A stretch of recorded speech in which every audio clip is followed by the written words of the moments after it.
The chessboard was missing 3 pawns and both queens, but her fingers moved across the weathered squares with the reverence of someone handling scripture.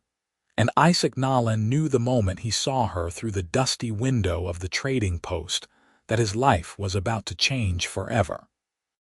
It was late June in 1878, and Johnson City, Texas, had been suffering under a merciless sun that turned the streets to powder and made every living thing search desperately for shade. Isaac had ridden in that morning from the cattle drive he had been working for the past 4 months, his pockets finally heavy with wages and his throat parched despite drinking half a canteen on the ride into town. He had intended to get a drink, maybe a bath, and then sleep for approximately 20 hours in whatever boarding house would take him. But then he had seen her through that window, seated at a small table in the corner of Mercer's trading post, and all thoughts of rest vanished like water on hot stone. She could not have been sitting there long because Isaac had been in and out of that trading post dozens of times over the years, and he had never seen anyone play chess there before.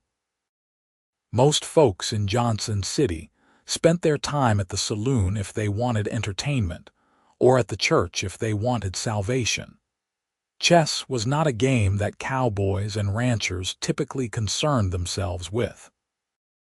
But there she was, auburn hair pinned back in a practical bun that had started to come loose in the heat, her simple green dress dusty at the hem, and her entire attention focused on that incomplete chess set, as though nothing else in the world existed.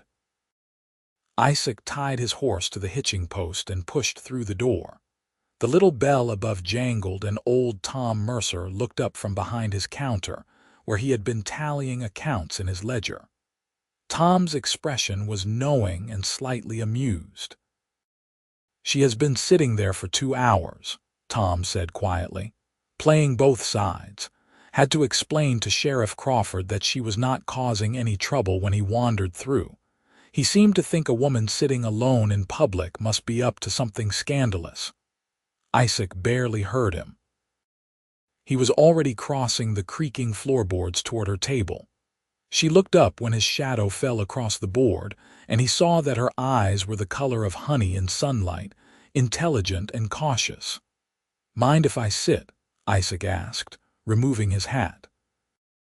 She studied him for a long moment, taking in his dusty clothes, his sun-weathered face, the genuine question in his expression.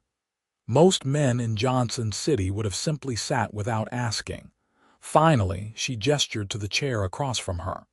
"Can you play?" she asked. Her voice was Eastern-educated but not condescending, carrying the particular tone of someone who expected the answer to be no but hoped to be surprised. "My father taught me," Isaac said, settling into the chair. "He learned it from a French trapper up in Montana Territory before I was born. I have not played in maybe 5 years, but I remember the basics." "The set is incomplete," she said, and there was something almost apologetic in her voice. "Mr. Mercer sold it to me for 50 cents because he said no one else would buy it. I have been using these buttons for the queens." She gestured to 2 mismatched buttons sitting at the edge of the board, one brass and one bone. "Buttons will do fine," Isaac said. She began setting up the pieces, her movements precise and practiced. "I should warn you that I have been studying," she said. "I found a book on chess theory in a estate sale in Austin 3 months ago. I have read it 17 times. Then I expect you will beat me soundly," Isaac replied, and he realized he meant it. He had no particular investment in winning this game. He simply wanted to sit across from this woman and watch the way her forehead creased when she concentrated, the way she caught her lower lip between her teeth when she was considering a move. "White or black?" she asked. "You choose." She took white and they began. Within 5 moves, Isaac knew he was hopelessly outmatched. Within 10, he knew he did not care. She played with a combination of studied strategy and intuitive creativity that was remarkable to watch. When he made an obviously poor move, leaving his bishop exposed, she did not immediately take advantage of it. Instead, she paused and looked at him with those honey-colored eyes. "You left your bishop undefended," she said carefully. "Did I?" Isaac studied the board as though just noticing. In truth, he had known exactly what he was doing, but he appreciated that she had pointed it out. There was no mockery in her voice, only a kind of gentle correction, as though she genuinely wanted him to play well. "Here," she said, and reached across to move his knight instead. "You should move this. It protects the bishop and threatens my rook."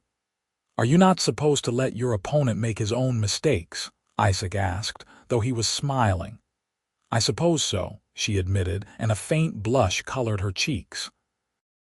"But I have been playing against myself for so long that I have gotten into the habit of trying to make both sides play as well as possible. Otherwise, what is the point?" They continued playing. Isaac genuinely tried his best, but his best was no match for her months of solitary study. She moved with growing confidence, and he found himself asking her questions just to keep her talking. "How did you end up in Johnson City?" he asked as she captured one of his rooks. She was quiet for a moment, and he wondered if he had overstepped. Then she said, "My uncle owns the dry goods store on 3rd Street. I came to live with him and my aunt after my parents died last winter. Pneumonia took them both within a week of each other in Philadelphia." "I am sorry," Isaac said, and he meant it. "Thank you." She moved her queen across the board, the little brass button catching the light. "My aunt and uncle have been kind, but they worry about me. They think I should be socializing more, attending church socials and making friends with the other young women in town.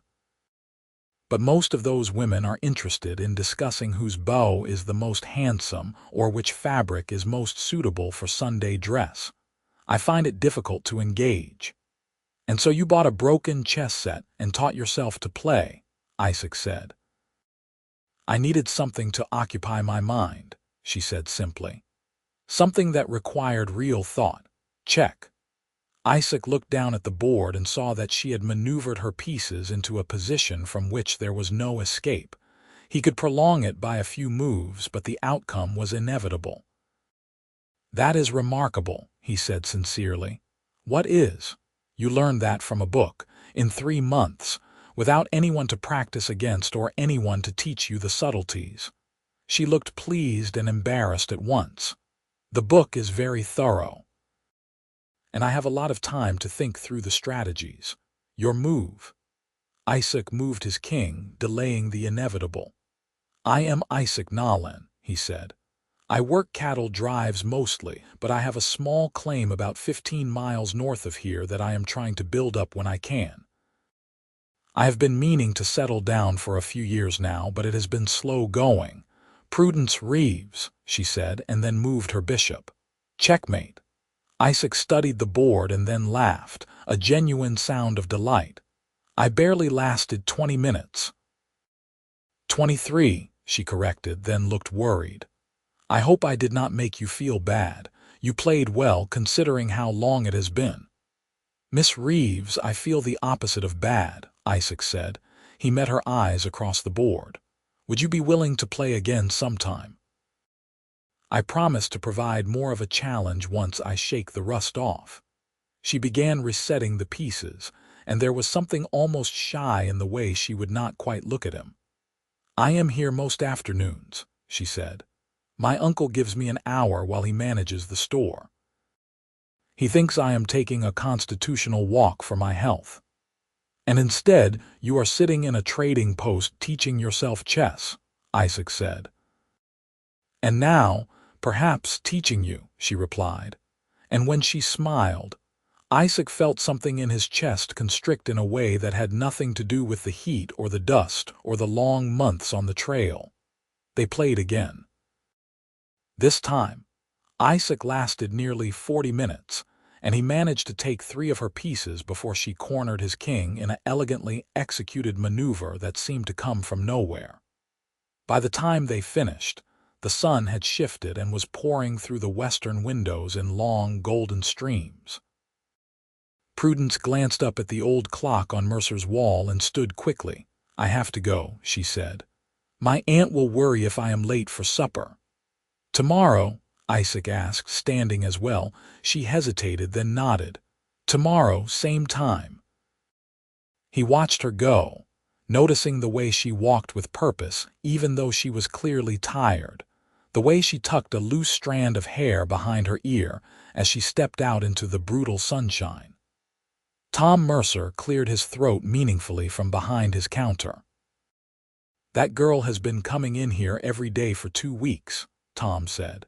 "She always sits alone, always plays that chess game with herself. First time I have seen her smile since she arrived in Johnson City." Isaac turned to look at the old man. "What happened to her besides losing her parents?" "Nothing dramatic," Tom said. "But grief makes people lonely, and loneliness makes people quieter, and pretty soon folks stop noticing you are there at all. Her aunt and uncle are good people, but they do not understand her much. They keep trying to set her up with the banker's son, but he is about as interesting as a fence post and twice as stiff." Isaac nodded slowly, turning his hat in his hands. "I will be back tomorrow, Tom." "Figured you might be," Tom replied, and there was approval in his voice. That night, Isaac paid for a room at Mrs. Henderson's boarding house and spent 2 hours trying to remember everything his father had taught him about chess. His father had been an unusual man, educated beyond what was typical for someone who ended up ranching in Montana territory, and he had insisted that Isaac learn to read, write, and think strategically. The chess lessons had been part of that education, though Isaac had not appreciated them at the time. Now he found himself desperately trying to recall the principles his father had explained. Control the center of the board. Protect your king. Think 3 moves ahead. Do not move the same piece twice in the opening unless necessary. Knights before bishops in the early game. He fell asleep with chess positions dancing behind his eyelids, and woke before dawn with a plan to visit the small lending library that the schoolteacher, Miss Harriet Foster, ran out of her home. He arrived at a decent hour and found Miss Foster already awake and tending her small garden. "Isaac Nolan, as I live and breathe," she said, straightening up and pushing her spectacles higher on her nose. "I have not seen you darken the door of anything resembling education in at least 10 years. "Good morning, Miss Foster," Isaac said respectfully. She had taught him his letters when he was young, and he still felt like a schoolboy around her. "I was wondering if you might have any books on chess." Her eyebrows rose nearly to her hairline. "Chess, you?" "Yes, madam." She studied him with the same piercing gaze that had gotten countless children to confess to various infractions. Then she smiled slightly. "This would not have anything to do with Prudence Reeves, would it?" Isaac felt his ears go hot. "I played a game with her yesterday. I thought I might like to improve my skills. Hum. Miss Foster wiped her hands on her apron. "Come inside. I have one book that might help, though I warn you it is quite technical." The book she lent him was even more detailed than the one Prudence had described, full of notation and analysis that made Isaac's head hurt. But he borrowed it gratefully and spent the rest of the morning reading in the shade of a cottonwood tree by the creek, trying to absorb as much as he could. When he met Prudence that afternoon at Mercer's trading post, he played noticeably better. Not well enough to win, but well enough that she had to think carefully about her moves, and once or twice he saw surprise flash across her face when he made a particularly good defensive play. "You studied," she said, and it was half accusation, half delight. "You said you read your book 17 times. Isaac replied. I figured I should at least read mine once. They fell into a pattern. Every afternoon, weather permitting, they would meet at that small table in Mercer's trading post and play chess. Sometimes they would play 2 or 3 games. Sometimes they would play one long game and spend the rest of the time talking. Isaac learned that Prudence had wanted to attend university, but her parents had not had the money, so she had educated herself through reading. She had worked as a seamstress in Philadelphia, and she found the work boring but appreciated the way it allowed her mind to wander. Prudence learned that Isaac had been working cattle drives since he was 16 years old, that he had seen most of Texas and parts of Kansas and Missouri, that his dream was to build up his small property into a real ranch, but he was still years away from having the capital to buy the cattle he would need. He told her about his father, who had died when Isaac was 19, thrown from a horse. He told her about his mother, who had gone to live with her sister in Colorado and wrote him letters twice a year. The chess games became closer. By the end of the second week, Isaac won his first match and Prudence's face lit up with genuine pleasure. That was excellent, she said. You trapped my queen and I did not even see it coming. You have been going easy on me, Isaac accused gently. Maybe a little, she admitted. But not this time. That was a genuinely good strategy. They were attracting attention. Johnson City was small enough that people noticed when 2 young people spent every afternoon together, even if they were just playing chess in a public trading post. Isaac did not particularly care about gossip, but he worried about Prudence's reputation. When he mentioned this concern, she gave him a long, level look. Isaac, I am 23 years old, orphaned, and living on the charity of relatives in a town where I know almost no one. My reputation is not exactly glittering to begin with. If people want to gossip about me playing chess with you, let them. At least it means I am doing something interesting. He admired her for that answer, and for the particular way she had of deflecting concern with logic. But he also knew that small towns could be cruel, especially to women. The matter came to a head 3 weeks after their first game, when Prudence's aunt appeared in the doorway of the trading post with the banker's son in tow. The aunt, Martha Reeves, was a thin woman with a permanently worried expression.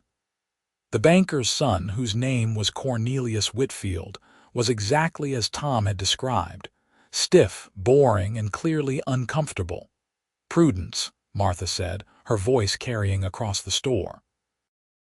We have been looking everywhere for you. Prudence looked up from the chessboard where she had been explaining a particular gambit to Isaac. I told you I would be here, Aunt Martha. I am here every afternoon. Yes, well.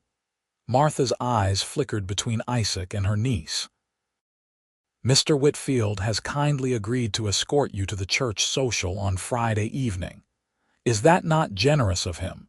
Cornelius looked like he would rather be anywhere else. To his credit, he said, only if Miss Reeves would like to attend, of course. Prudence's jaw tightened in a way Isaac had learned to recognize. It meant she was about to say something polite and cutting. That is very kind, Mr. Whitfield, but I am not particularly interested in church socials.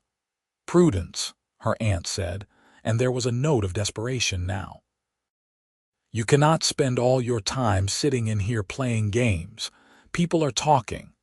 Let them talk, Prudence said, echoing what she had told Isaac. It is not appropriate for you to spend so much time alone with a man who is not a relative or a formal suitor, Martha pressed on. Mr. Nolan, surely you understand how this looks. Isaac had been trying to stay out of the conversation, but now he looked directly at Martha Reeves. Madam, we have been playing chess in a public establishment with the full knowledge of everyone in town. I have been nothing but respectful to your niece. If people choose to see something improper in that, the fault lies with them, not with us. Martha looked taken aback. Cornelius looked relieved that someone else was handling the conversation. Prudence looked at Isaac with an expression he could not quite read, something warm and grateful and complicated. "Nevertheless," Martha said, recovering herself, "it would be better if Prudence spent her time in more suitable activities. Prudence, you will come home now, and you will attend the social with Mr. Whitfield on Friday." "No," Prudence said quietly. The single word seemed to echo in the sudden silence. Tom Mercer had stopped even pretending to work and was watching the scene with undisguised interest. "What did you say?" Martha asked. "I said no, Aunt Martha.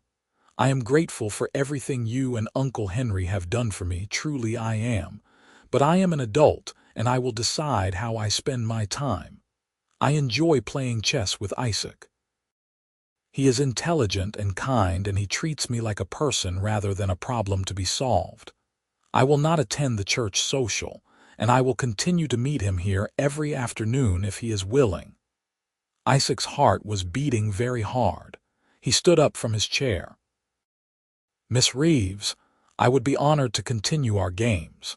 And Mrs. Reeves, if it would ease your mind, I would be happy to formalize my intentions toward your niece. I have been spending time with her because I enjoy her company and I admire her mind. If that makes me a suitor, then so be it." Prudence's eyes widened. They had not discussed anything like this, had not put words to whatever was growing between them, but Isaac realized he meant every word. Somewhere in the past 3 weeks, between chess games and conversations about everything from literature to cattle breeding, he had fallen deeply and completely in love with Prudence Reeves. Martha looked between them, clearly trying to decide if this was better or worse than the original situation.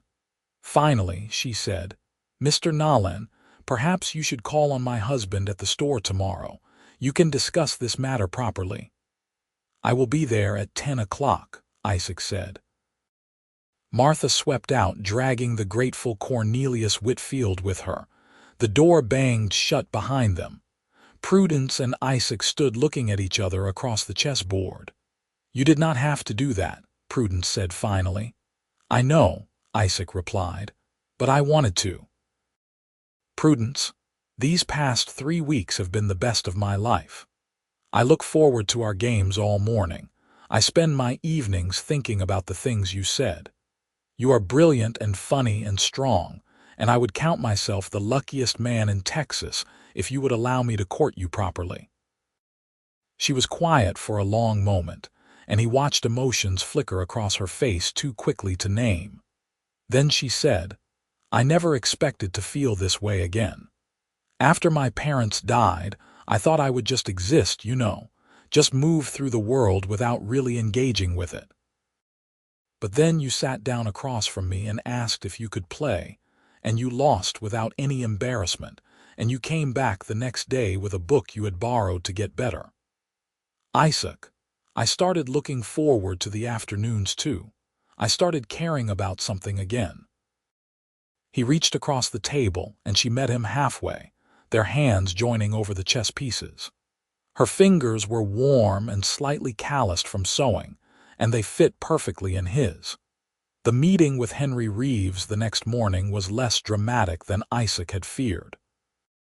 Henry was a practical man who ran a successful dry goods business, and he seemed more concerned with Isaac's prospects than with any scandal about chess games.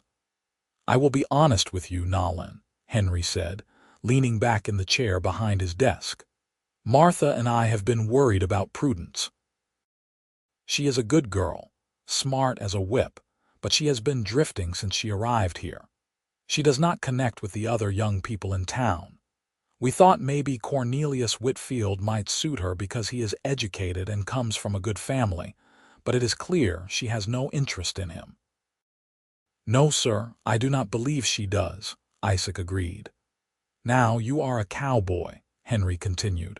"You work hard, I know that much, and you have a reputation for honesty, but what can you offer my niece? She is accustomed to city life, to culture and education." What kind of life would she have out on a cattle claim? It was a fair question, and Isaac had spent half the night thinking about how to answer it. Sir, I will not pretend I can offer her the life she had in Philadelphia, but I can offer her a partnership. I have 160 acres and a small house that needs work. I have been saving my wages, and I have enough now to buy a starter herd of cattle. It will be hard work, but in 5 years, maybe less, I could build it into something real. Prudence is smart enough to help me manage the business end, and I would value her input on every decision. She would not be a rancher's wife sitting at home doing nothing. She would be my partner in building something. Henry considered this. And what about the short term? You said you work cattle drives. That means months away from home. I have been thinking about that, Isaac said. I have enough saved now that I can afford to buy cattle instead of driving them. I could stay on my property, build it up, be there every day. It means slower growth, but it also means I would be there with her. You would give up that income for her. I would do a great deal more than that for her, sir. Henry was quiet for a moment, then he stood and extended his hand. Court her properly. Sunday dinners with the family, chaperoned outings, the whole thing. If she agrees to marry you, you have my blessing. But treat her well, Nolan. She has been through enough. I will, sir. I promise. The courtship that followed was both wonderful and slightly absurd. After weeks of easy conversation and long afternoons alone together, suddenly having Martha Reeves or Henry or some other chaperone watching their every interaction felt stifling. But Prudence handled it with the same practical grace she brought to everything else. They continued their chess games, now in the Reeves' parlor on Sunday afternoons after dinner. They took walks through town with Martha trailing behind at a discreet distance. Isaac came to dinner twice a week and endured Martha's questions about his prospects and his faith and his family. But there were also moments of genuine sweetness. The first time Isaac brought Prudence flowers, her face lit up in a way that made the 2-hour round-trip ride to find them worthwhile. The first time he kissed her, standing in her uncle's front hallway with Martha theoretically in the next room but actually making conspicuous noise to give them a moment of privacy, Prudence kissed him back with an enthusiasm that made his head spin. "I love you," she whispered against his lips. "I know we have not known each other very long, but I do. I love you." "I love you too," he replied, and it felt like the most true thing he had ever said. They were married in September, 3 months after their first chess game. It was a small ceremony at the Johnson City Church, with most of the town in attendance, because there was not much entertainment in a small town, and a wedding was always an event. Prudence wore a dress she had sewn herself from cream-colored fabric, simple but elegant. Isaac wore his only suit, brushed clean and pressed by Mrs. Henderson at the boarding house. When the preacher said, "You may kiss your bride," Isaac did so with profound gratitude for the series of small chances that had led him to look through the window of Mercer's trading post on that hot June afternoon. The house on Isaac's property was small and rough, but Prudence declared it perfect. She spent the first week organizing and cleaning, turning the 2-room cabin into something that felt like a home. Isaac worked from dawn until dark, building fences and preparing the land for the cattle he would buy in the spring. In the evenings, they would sit together at the small table Isaac had made, and they would play chess by lamplight. "I think I finally have your measure," Isaac said one night in October, studying the board. "You have been saying that for 4 months, Prudence replied, but she was smiling. "This time I mean it." He moved his knight, executing a strategy he had been planning for 6 moves. She looked at the board, and he saw the moment she realized what he had done. "Oh," she said softly, "that is very good." "I have an excellent teacher," he said. She made her move, but he could tell her heart was not in it.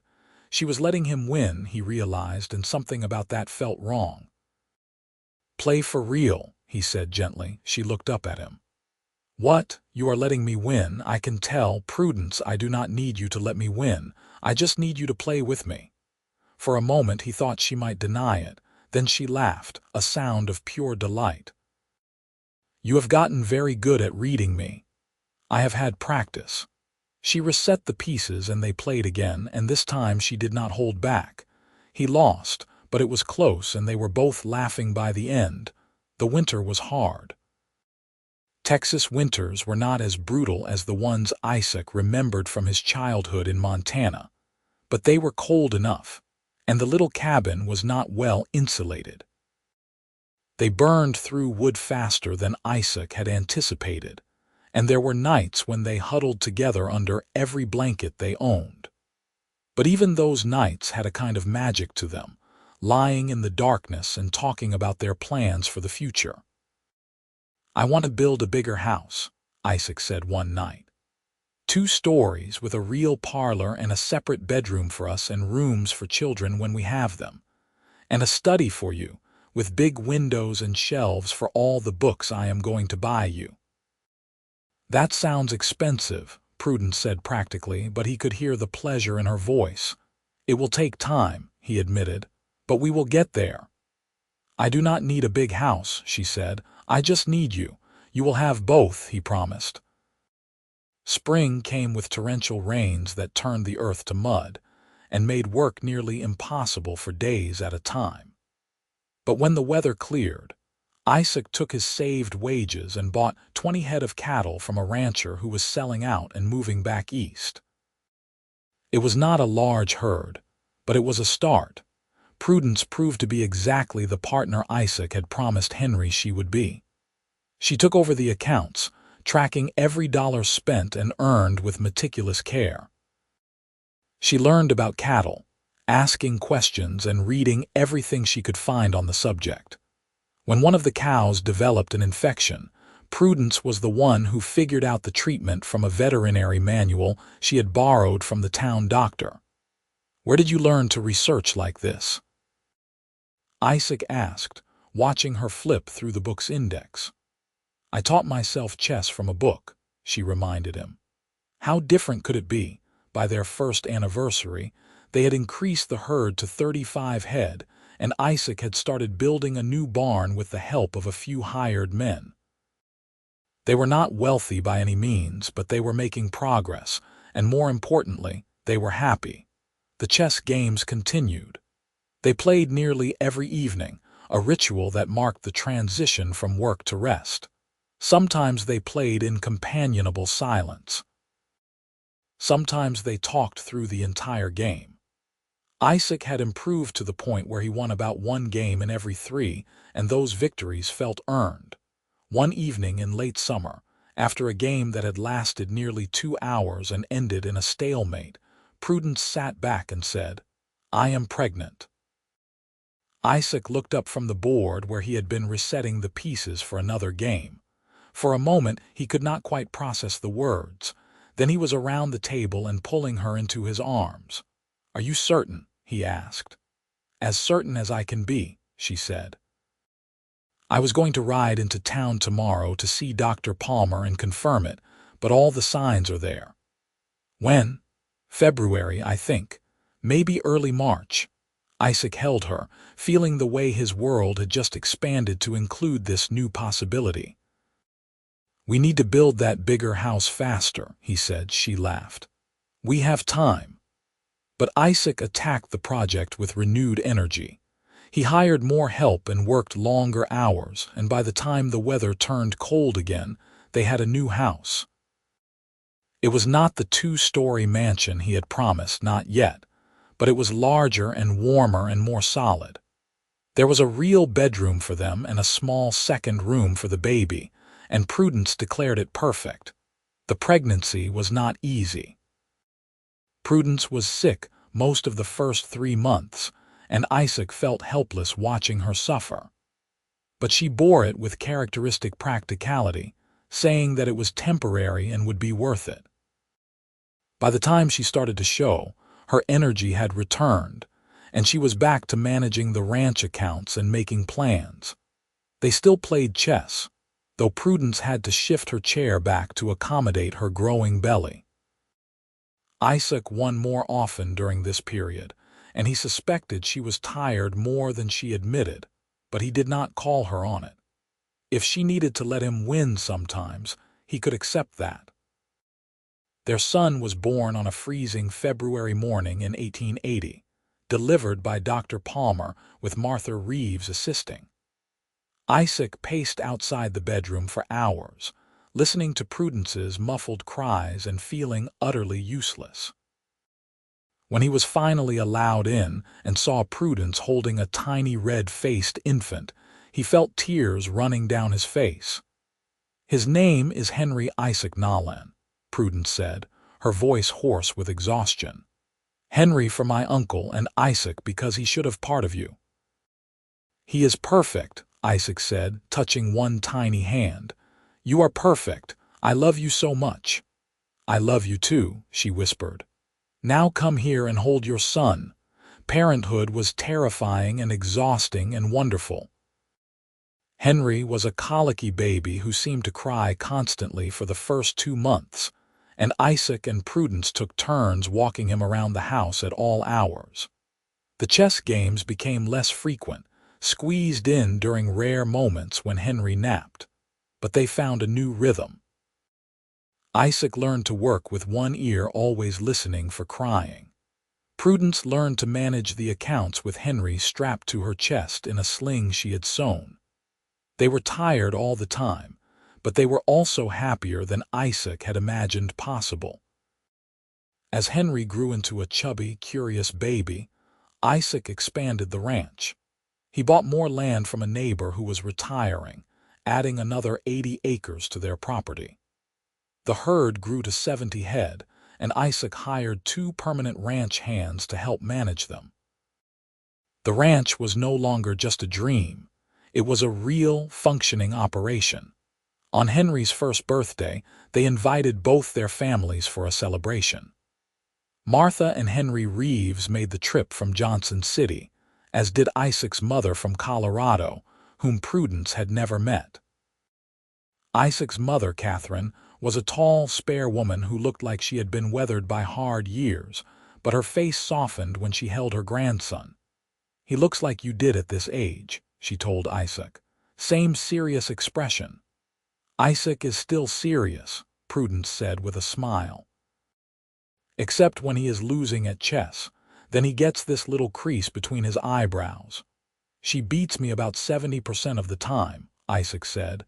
"I am serious because I am concentrating." 75%, Prudence corrected. They played a demonstration game that evening after dinner, with both families watching. It had been Martha's idea, because she had never actually seen them play despite chaperoning their courtship. Isaac played well, executing a strategy he had been working on, but Prudence still won, trapping his king in an elegant sequence of moves that drew appreciative murmurs from the watchers. "She is brilliant," Catherine said to Isaac later, when they had a moment alone. "Your father would have loved her." "I wish he could have met her," Isaac said. "He would have been proud of you," Catherine continued, "of what you have built here. A family, a home, a future. That is all he ever wanted for you." Life settled into a pattern over the next few years. The ranch continued to grow, slowly but steadily. Henry grew into a bright, energetic boy who loved animals and was constantly getting into trouble. Prudence managed the business side of the ranch with increasing skill, and Isaac came to rely on her judgment completely. When he was considering whether to buy more cattle or invest in better breeding stock, he would discuss it with her over their evening chess games, and her insights were almost always correct. In 1883, Prudence became pregnant again. This pregnancy was easier than the first, and their daughter was born on a warm May morning with far less drama than Henry's arrival. They named her Catherine Jane, for both their mothers. "Now we have a boy and a girl," Prudence said, holding the tiny baby while Henry tried to see his sister.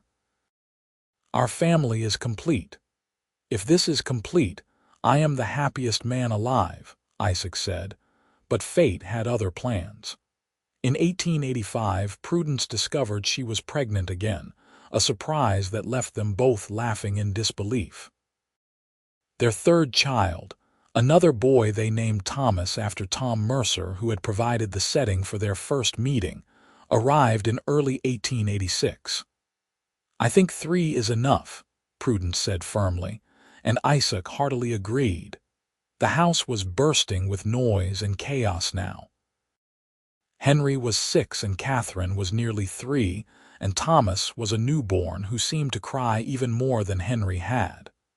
The chess games became rare, stolen moments late at night when all the children were finally asleep.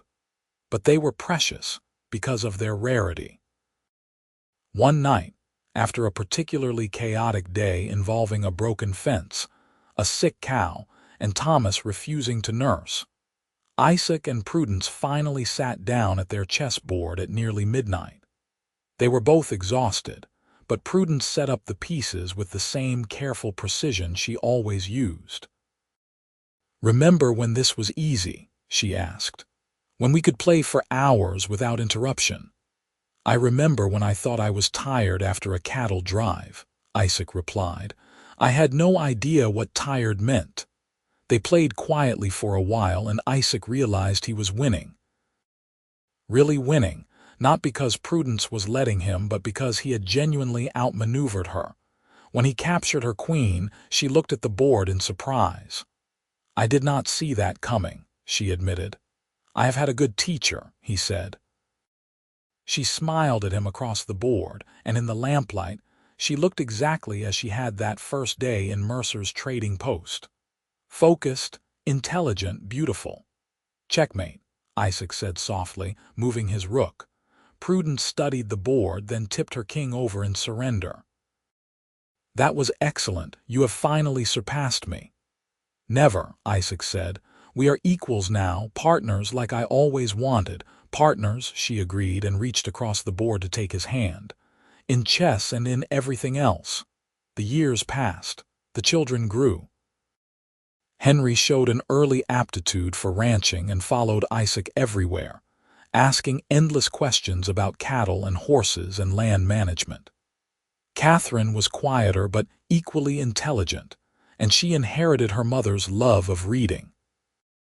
Thomas was the wild one, always climbing things he should not and getting into scrapes that left Prudence gray with worry. The ranch prospered. By 1890, Isaac owned over 400 acres and ran 200 head of cattle. He had built the 2-story house he had once promised Prudence, complete with a study for her filled with the books he bought her whenever he went to town. The chess set they had played with that first day, the incomplete set from Mercer's trading post, sat on a shelf in that study. Tom had given it to them as a wedding present, and they treasured it. They still played, though less frequently now. Once a week if they were lucky, sometimes less. But every game was a reminder of how they had started, 2 people finding connection over a broken chess set in the dusty heat of a Texas summer. One evening in late 1892, after the children were in bed and the ranch work was done, Isaac and Prudence sat down for a game. It had been nearly 2 weeks since their last match, and Isaac had been looking forward to it all day. They played in comfortable silence, the only sounds the click of chess pieces on wood and the occasional crackle from the fireplace. Outside, a storm was rolling in and they could hear thunder rumbling in the distance. "You ever miss Philadelphia?" Isaac asked as he moved his bishop. Prudence considered the question as she studied the board. "Sometimes I miss the theater and the libraries, but I do not miss being lonely. Here, I have you and the children and a purpose. I am building something with you. That matters more than theaters." "I want to make sure you are happy," Isaac said. "I know this is not the life you might have chosen if circumstances had been different." She looked up at him with those honey-colored eyes that still made his heart beat faster after all these years. Isaac, this is exactly the life I would have chosen. Maybe I did not know it when I was sitting alone in that trading post, teaching myself chess because I had nothing else to do. But the moment you sat down across from me and asked if you could play, this became the life I chose. Every day since then, I have chosen it again. I choose you and this life and our children and even this chess game where you are about to lose. He looked down at the board and realized she was right. Somehow, while he had been distracted by the conversation, she had maneuvered her pieces into a winning position. "How do you do that?" he asked, laughing. "Practice," she said, and captured his queen. "Checkmate in 3 moves." He could see it now, the inevitable conclusion. "You are still the master," he conceded. "And you are still the best opponent I could ask for," she replied, "because you lose gladly." "I do," he agreed and leaned across the board to kiss her. "I lose to you gladly every single time, and I would not have it any other way." The storm broke then, rain hammering against the windows and lightning flickering across the sky. But inside, in the study, Isaac had built for Prudence, surrounded by books and warmth and years of accumulated memories. They reset the chess pieces and started another game. The children grew into young adults. Henry took over more and more of the ranch operations, proving to have a natural gift for the work. Catherine showed an interest in medicine and began studying with Dr. Palmer, who was getting older and needed an apprentice. Thomas, after several years of wild behavior that nearly turned Prudence's hair white, settled down and discovered he had a talent for horses. He started breeding and training them, and it became a profitable side business for the ranch. Isaac and Prudence grew older together, their hair turning gray and lines deepening around their eyes. But they still played chess whenever they could, and Isaac still lost more often than he won, though the gap had narrowed considerably over the years. In 1898, on their 20th anniversary, their children threw them a party. It seemed like the whole county showed up, all the people whose lives Isaac and Prudence had touched over the years. Tom Mercer was there, now ancient and moving slowly but still sharp as ever.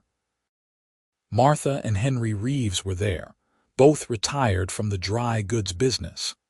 Even Isaac's mother came down from Colorado, though the trip was hard on her at her age.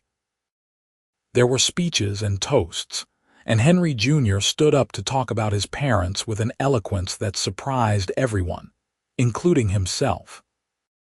"My father always says that the best decision he ever made was sitting down across from my mother in Mercer's trading post and asking if he could play chess," Henry said.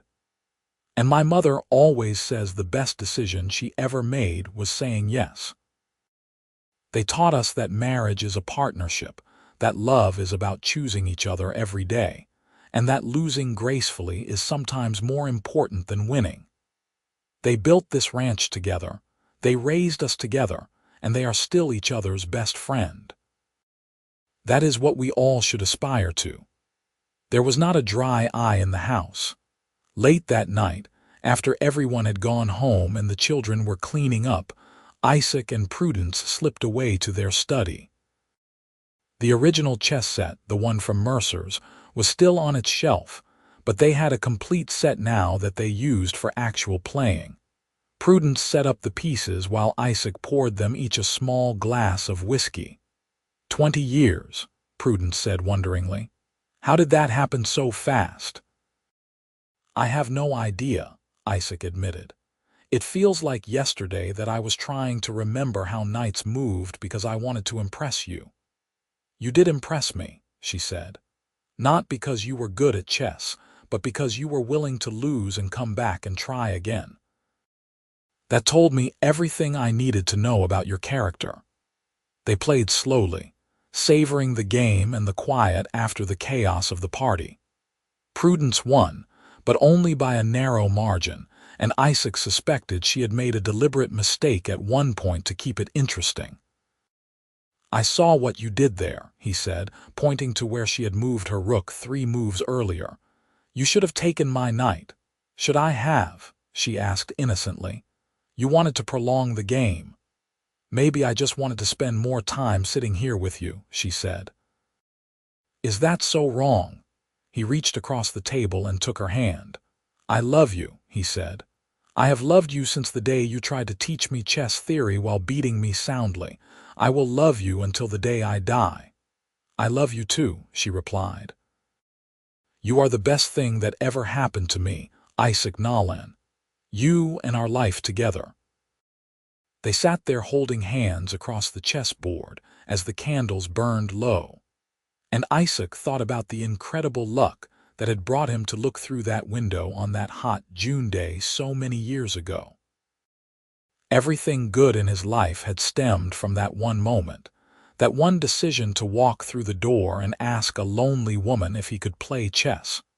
The years continued to pass, as years do. Isaac and Prudence became grandparents when Henry married a nice girl from Austin and had 2 children in quick succession. Catherine eventually partnered with Dr. Palmer in his practice, though she never married, declaring herself perfectly content with her work. Thomas married a woman who loved horses as much as he did, and they ran the horse breeding operation together. The ranch remained prosperous. Isaac gradually handed over more control to Henry, who ran it with the same careful attention to detail he had learned from his parents. Isaac and Prudence spent more time in their study, reading and playing chess and enjoying the peace they had earned. On a warm evening in June of 1903, exactly 25 years after their first chess game, Isaac and Prudence sat down at their board one more time. They were both in their late 60s now, moving more slowly but still sharp in mind. "You remember what you said to me after our very first game?" Isaac asked as he moved his pawn. "I said checkmate," Prudence replied with a smile. "Before that, you asked if playing had made me feel bad." "And you said you felt the opposite of bad," she remembered. "I thought that was a strange answer at the time." "I meant it though," Isaac said. "Sitting across from you, watching you think, seeing your joy in the game, it made me feel more alive than I had in years. It still does." They played, and the game was close, as their games always were now. Isaac had improved considerably over 25 years of near-constant practice, though Prudence still had an edge. But the outcome did not really matter. What mattered was sitting here together, engaging in the ritual that had defined their relationship from the very beginning. In the end, Prudence won, but only barely.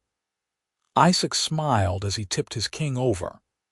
"I lose gladly," he said, echoing the thought he had carried since that very first game. "I know you do," Prudence said. "That is one of the many reasons I love you."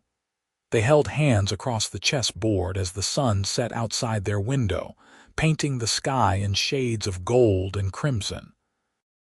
3 grandchildren were playing in the yard below, their laughter floating up through the open window. The ranch that Isaac and Prudence had built together stretched out in all directions, a testament to years of hard work and partnership. "We did well, didn't we?" Prudence said softly. "We did better than well," Isaac replied. "We built a life worth living. Together," she added. "Always together," he agreed. They sat there as the light faded. 2 people who had found each other over a broken chess set in a dusty trading post, who had chosen each other every day for 25 years, who had built a family and a home and a legacy of love. The chess pieces cast long shadows across the board, but Isaac and Prudence barely noticed. They were too busy holding hands and watching the sunset, grateful for every moment they had shared and every moment yet to come. Years later, long after Isaac and Prudence had passed on peacefully in their sleep within months of each other, Their children found the original chess set from Mercer's trading post carefully preserved in the study. With it was a note in Prudence's elegant handwriting. "This is where it all began. Your father sat down across from me and asked if he could play.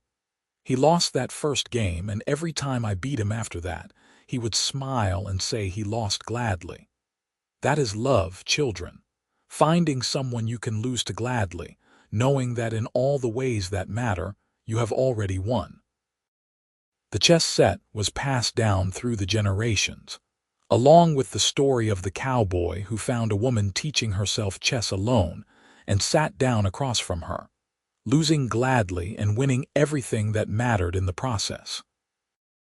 It became a family legend, a reminder that love often begins in the smallest moments, and that true partnership is built not on victory but on the willingness to show up, day after day, and play the game together. The ranch that Isaac and Prudence built remained in the family for over 100 years, and in the house that Isaac constructed with his own hands, in the study he made for his brilliant wife, there was always a chess set on the table, ready for anyone who wanted to play. And above it, in a simple frame, hung a photograph of Isaac and Prudence taken on their 20th anniversary, both of them gray-haired and laughing, standing behind a chessboard with their hands joined across the pieces, partners to the very end.